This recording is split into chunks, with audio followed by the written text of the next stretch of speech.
Plaisir les gars, ça veut dire que peu importe, on donne tout et on kiffe. Sans oublier les gars, toutes les personnes qui ont travaillé pour l'objectif d'aujourd'hui qui est la concrétisation. Ça fait 3 mois on parle de ça les gars, on y est là. Faut kiffer. Donc si je suis fier, c'est ça.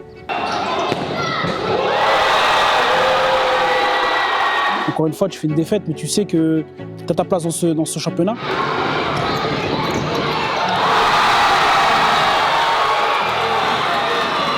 Nous, on savait pertinemment c'était quoi notre objectif.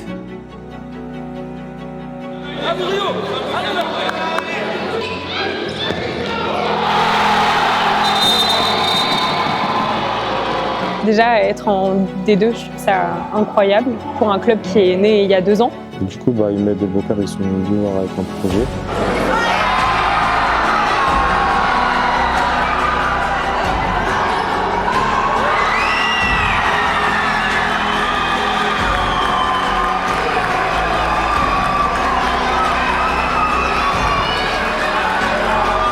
Le mot famille revient souvent.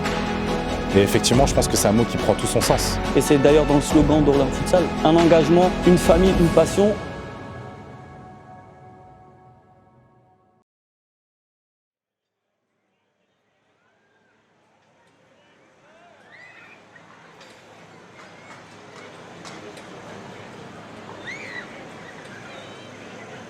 C'est parti.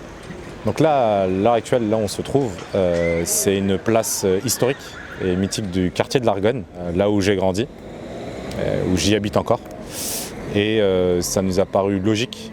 Et je pense qu'il y a du sens à ce qu'on fasse cette interview voilà, au sein de ce quartier, parce que c'est là où il y a pas mal de choses qui ont commencé à prendre naissance. Et puis c'est là où, avec Bokar, on a commencé à réfléchir au projet qui est Orléans Futsal.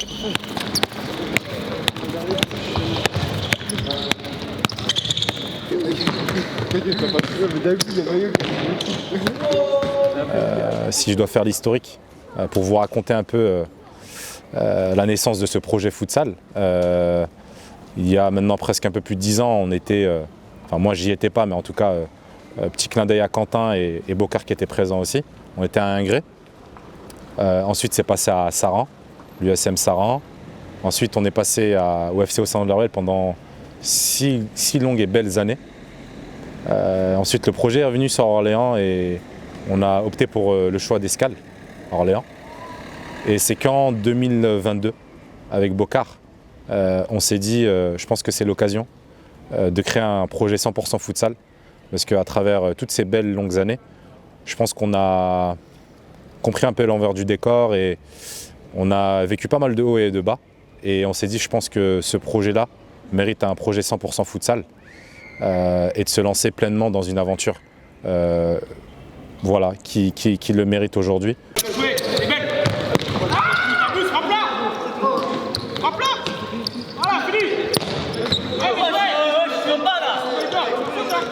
Aujourd'hui, Orléans Futsal, le projet en lui-même, c'est un projet de longue date et qui me tient à cœur, car j'ai toujours voulu créer mon propre club.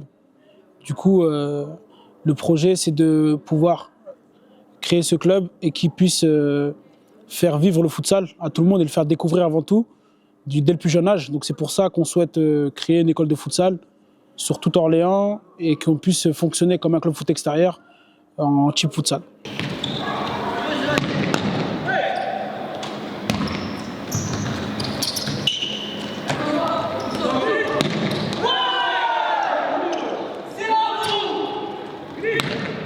La transition, comme on l'a vécu, juste un peu pour vous recontextualiser les choses, sachez que la R1 et la D2, c'est un fossé quand même, faut pas se mentir. Il y a une grande différence, surtout chez nous. On a peut-être été champion de notre région, mais ça a été vraiment une grande marche. Et la transition elle-même, c'était, je dirais pas compliqué, mais voilà, il a fallu se mettre au boulot. C'était compliqué dans les débuts, car on venait de monter, on ne savait pas trop comment c'était.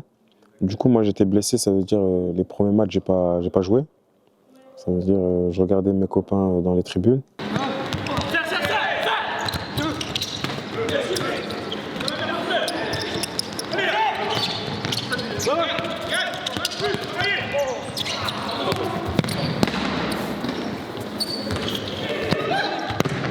Surtout, on a vu après les 3 premiers résultats où, premier match, on va à Rennes, on perd 3-1. Je pense que sur ce match-là, on était un peu en R1 encore dans nos têtes. Et même mes joueurs, je pense qu'ils n'étaient pas prêts, honnêtement. Ils n'étaient pas prêts. On a enchaîné sur un deuxième match, on perd Roubaix. Le match, je pense qu'on le rejoue 50 fois, on ne le perd pas. Là, on doit gagner 10 fois le match, mais voilà. On a manqué de réalisme et de confiance. Après, il arrive le troisième match, où ce match-là, je pense que c'était l'un des pires matchs de ma vie, on va dire, parce que tu joues Marcouville, tu gagnes 6-2 à 15 minutes de la fin. Tu perds 9-7. En vrai, c'est un match rageant parce que, encore une fois, tu fais une défaite, mais tu sais que tu as ta place dans ce championnat. C'est vrai qu'on a eu une phase compliquée avec 3 défaites de suite en championnat. C'est ce qui nous a mis au plus bas, on va dire. Hein. Mais on a une force à Orléans Futsal et c'est le fait d'être vraiment solidaire, d'avoir une cohésion de groupe. Après ces 3 défaites-là, le mot famille a pris tout son sens parce que nous, on savait pertinemment c'était quoi notre objectif. À 22h là. Hein non, heureusement tu l'as sorti du corner, sinon là, 22h on est encore là. C'est pour ça que je suis parti en fait. Ça tirait pas. Ouais, bah déjà 95, déjà 6h du matin. 95, réfléchir 14h15. Ok, en forme. N'oubliez pas vos maillots. Très important, ça aussi pour jouer. Ouais. Y'a pas de Hamza, moi j'ai une surprise pour toi, les gars. Hamza, j'ai une surprise pour lui dans le vestiaire. Non, il a son maillot. Ok Hamza. Mais non. On va faire bisutage. Bisutage aujourd'hui les gars. Un bisutage et demain tu dois ramener du roi à tout le monde. Hein? Pourquoi là? Il y a juste son numéro, sans son nom. Après, voilà, il a fallu se remobiliser avec les gars. On a fait quelques réunions en interne. Au bout d'un moment, il a fallu mettre du poing sur la table et dire ce qui n'allait pas. Je pense qu'il y a toujours des déclics dans ce type de saison-là. Je pense déjà mentalement. Je pense à Blooming, nos préparateurs mentaux, Isabelle et Xavier. Ils permettent aux joueurs d'avoir pas mal de déclics, de toujours se projeter, d'avoir confiance en eux. Et je pense qu'on arrive à se différencier parce que je pense qu'on pense rarement à ce type de dispositif. Le match, pour moi, référence dans la saison, c'est Avion. Parce que voilà, tu vas jouer chez le premier qui n'a pas perdu une fois. Toi, tu arrives, tu as fait 3 défaites avec un match nul. La préparation n'était pas la même. Là, j'ai senti vraiment des gars qui étaient déterminés et prêts à créer l'exploit. On a gagné 5-2. C'était pas un match facile, mais on a réussi à gagner. Parce qu'on n'a pas lâché, on a travaillé. Et à ce moment-là du championnat, c'était un déclic qui a fait que par la suite, on a enchaîné d'autres victoires. On a senti que là, les mecs étaient vraiment prêts à aller au front, à la guerre, tout autant qu'on était. Et ça s'est conclu par une victoire qui, je pense, a lancé la saison. Parce que derrière, ça a lancé la machine. Et je pense qu'il nous a valu aujourd'hui cette place. Et ça nous a aussi permis de montrer aux autres que voilà, on n'est pas mort et qu'on est prêt à revenir dans la course.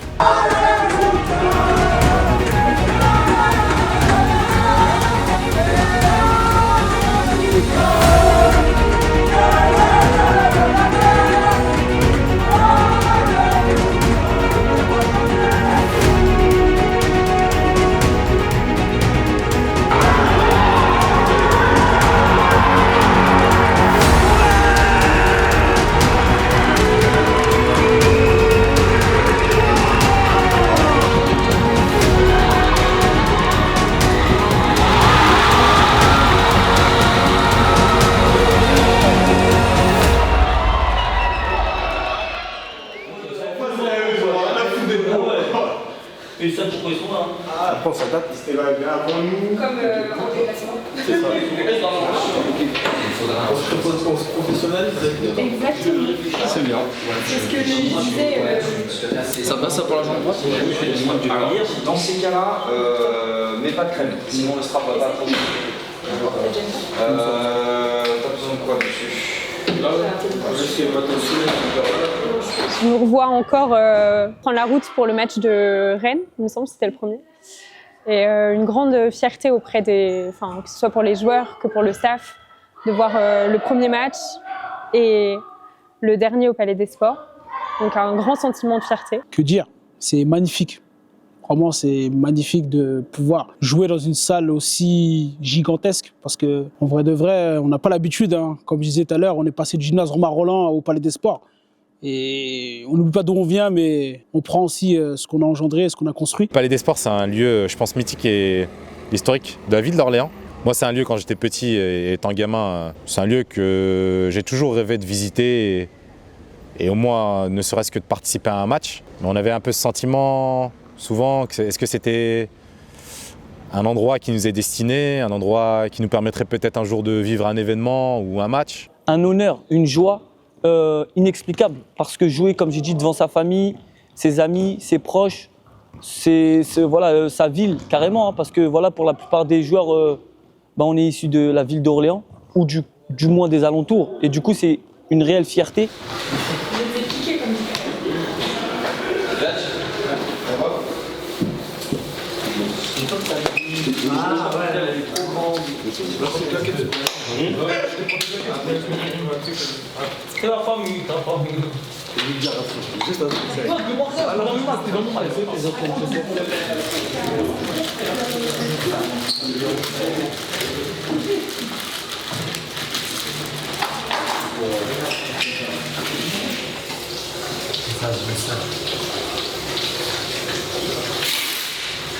Aujourd'hui, je ne repartis avec la victoire, les gars. À domicile. Gagner à domicile, victoire. Impérative. On met tous les ingrédients sans se mettre de pression. Et encore une fois, on ne surjoue pas. Dites-vous aujourd'hui, voilà, vous avez vu l'équipe, elle est là. Hein. Mathieu, qu'on ne voyait pas souvent, mais qui a fait un gros boulot. Vous voyez, ils sont là, tout le monde est là. Marie, qui est là souvent. Fredo, comme d'habitude, on sait très bien. Gus, qui est là tout le temps. Abdelaziz, qui est là moins souvent, mais quand il peut, il est là. Il est là. Tout le monde est là pour vous. Là, on a grandi. L'équipe, elle a grandi. Vous avez grandi. Le groupe a grandi. Certains sont arrivés depuis le début de saison. Ah, peut-être qu'on ne savait pas trop ce que ça allait venir, ce que ça allait donner. Maintenant, voilà. Soit Vicente, Hamza qui est là aujourd'hui. S'il est là, c'est pas pour rien. Parce qu'il a progressé. Polo qui est là aussi aujourd'hui. Qui ont grandi à travers ce groupe-là. Saïd, Abou, Sadassi, qui ont aidé ces personnes à grandir aussi. Murillo par son expérience. Sofiane aussi. Tous autant que vous êtes. Aujourd'hui, il faut tout mettre en place. Et surtout les gars, un truc. On ne surjoue pas. Moi, Bokar, c'est quelqu'un qui me fascine. Il faut savoir que Bokar, je le connais maintenant depuis très longtemps. Moi, je le considère comme un coach quand je suis au futsal. Mais avant tout, Bokar, c'est comme un frère pour moi. Grand coach Bokar. Gardien, il ne faut pas oublier. Hein. Il est passé par... il a sécurisé les cages anciennement quand on était sur les autres clubs. C'est vrai qu'avant tout, j'étais joueur avant d'être coach. J'ai côtoyé la moitié des joueurs de mon effectif. Toute honnêteté, au début, c'est pas facile de pouvoir diriger des anciens coéquipiers à toi. Mais moi, je pense que, comme j'aurais dit à chacun, avant tout, pour que je puisse réussir, c'est à eux de m'aider, et surtout les cadres. Avec Bokar, on a toujours eu un lien, mais un lien où il a toujours voulu que je progresse parce qu'il savait qu'il y avait à travailler avec moi. Bokar, c'est quelqu'un, quand vous le voyez sur le terrain, c'est quelqu'un qui dégage quelque chose, une aura. Et ce qui fait qu'on est rassuré. Et je pense que Bokar, c'est lui qui apporte cet équilibre au sein de l'équipe, au sein de cette belle équipe. Et je pense que c'est un élément important. Aujourd'hui, on a vécu sur cette première année des défaites. Et maintes et maintes fois, on le vend souvent dans des clubs. On pointe du doigt peut-être des joueurs et bien sûr principalement le coach. Mais je pense que pour moi, à travers ce que je vois, à travers ses efforts, à travers ses sacrifices, aujourd'hui, moi, je suis fier de dire à Bokar et surtout à ceux qui le voient, qu'il réalise de belles choses, de grands exploits. Parce que croyez-moi, en si peu de temps, peu de coachs le feraient. Bokar, je sais que pour lui, je peux vraiment aller à la guerre, tout simplement. Parce qu'il te motive, il te fait confiance, il t'apprend. Tout ce qu'il dit, c'est des choses utiles. Il sait quand il faut rigoler, il sait quand il faut être sérieux, il sait quand il faut... En fait, voilà, il a su instaurer une certaine distance avec nous, les joueurs. Et il a su aussi être à nos côtés pour aussi s'amuser, prendre du plaisir, nous donner envie. Moi, voilà, j'ai fait beaucoup de sport, hein. Enfin, j'ai fait beaucoup de foot, je suis passé par de nombreux clubs. Mais j'ai pas honte et je suis fier de dire que Bokar, ça a été le meilleur coach que j'ai eu tout au long de ma vie. Hein. Bokar, c'est aussi une évolution sur l'année. Et je pense pas qu'à Bokar, je pense à l'ensemble des personnes qui entourent les joueurs et les joueurs en eux-mêmes. On a tous grandi cette saison. Et je trouve qu'on le ressent aussi, que tout le monde a gagné en confiance en soi, en performance, on va dire, et en structure, en tout cas dans le cadre dirigeant, et pour les joueurs, même de trouver un cadre et pour performer et être au meilleur d'eux-mêmes. Et ça, je trouve ça trop bien. J'espère que vous avez vraiment kiffé votre saison. et que ça vous permettra de grandir parce qu'on a eu un début de saison qui a été compliqué, mais vous avez su très bien rebondir. Mais pourquoi? Parce que vous avez un groupe, et votre groupe, c'est ce qui fait votre force. Voilà, le club, il est jeune, le club, il va grandir, et voilà, moi, de toute façon, je serai là pour vous pousser comme je pousse avec votre président, avec Bocard, et là, kiffer. Franchement, je pense que vous avez kiffé un moment, il ne faut pas être des sports, et l'objectif, c'est de refaire. Les gars, les gars, c'est la DER. Les gars, on met tout ce qu'on a, les gars, ok? Allez. Même dans l'un, 2, 3, aujourd'hui, on va le faire ensemble, d'accord? Parce qu'on est ensemble, ok? Allez, 1, 2, 3, ensemble! Allez, les gars.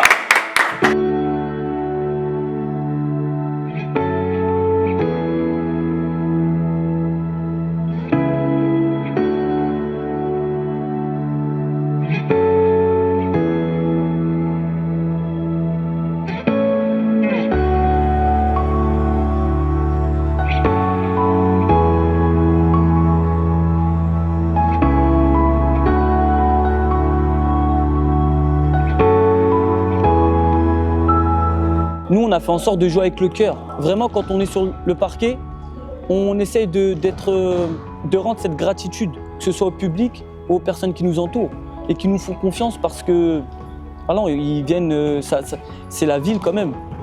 C'est la ville d'Orléans qui vient nous soutenir, ça leur tient à cœur. Voilà, on sait ce que le sport suscite. Et c'est aussi pour ça que je voudrais remercier les supporters du fond du cœur. Parce que voilà, cette saison, ils ont eu un rôle primordial qui nous a permis de nous surpasser. Merci beaucoup et j'espère que l'année prochaine vous serez tout aussi nombreux et nombreuses à continuer à nous supporter. Merci beaucoup. Ce qui fait la force d'une asso, c'est un peu notre moteur, c'est un peu ceux qui vont nous faire avancer, c'est les bénévoles. Souvent on parle de personnes dans l'ombre. Pour moi, s'il n'y a pas de bénévoles, il n'y a pas d'association. Pour moi, c'est la base de tout. Et aujourd'hui, je profite de l'occasion, du fond du cœur pour les remercier. Moi-même étant bénévole, je pense que ça demande des sacrifices, ça demande énormément de temps. Et je pense que les bénévoles aujourd'hui, à travers tout ce qu'on fait, voilà, là, je pense au collectif de la SMI Team, je pense à Baptiste, Jocelyn, je pense à Karamba, Farid, Julie, enfin toutes ces belles personnes qui gravitent autour de ce projet. Je pense que sans eux, on ne peut rien faire. Et vraiment, moi, en tant que représentant de ce club, et au nom du club, et je pense au nom de toutes les assos aussi, il faut aller plus loin. Il faut absolument, tous les jours, remercier nos bénévoles, parce que pour moi, voilà, c'est la base de tout.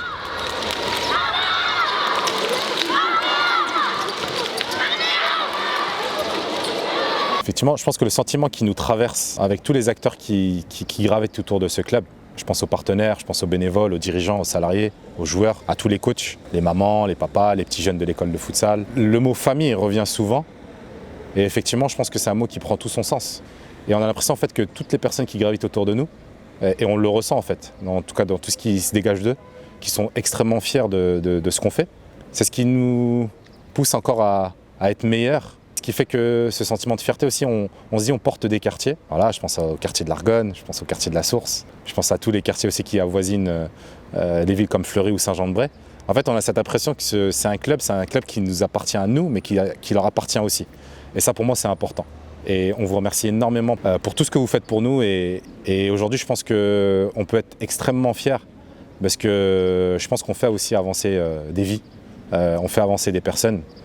Et au-delà d'un joueur qui obtient un résultat positif, je pense qu'on se dit qu'on arrive à faire épanouir beaucoup de monde à travers le futsal, à travers la pratique, à travers nos événements et tout ce qu'on peut proposer au sein de ce club.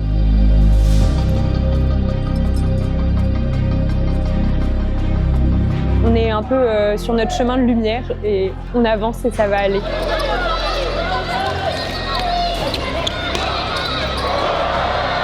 Cette année, ça a été une année, on va dire, de transition. On sait de quoi maintenant on est capable, on sait où on est, on sait ce qu'il faut faire justement pour aller chercher le haut de tableau. On n'a pas fini de faire parler d'Orléans Futsal. En tout cas, la saison prochaine, comptez sur nous et soyez prêts parce qu'on va être armés, on va dire.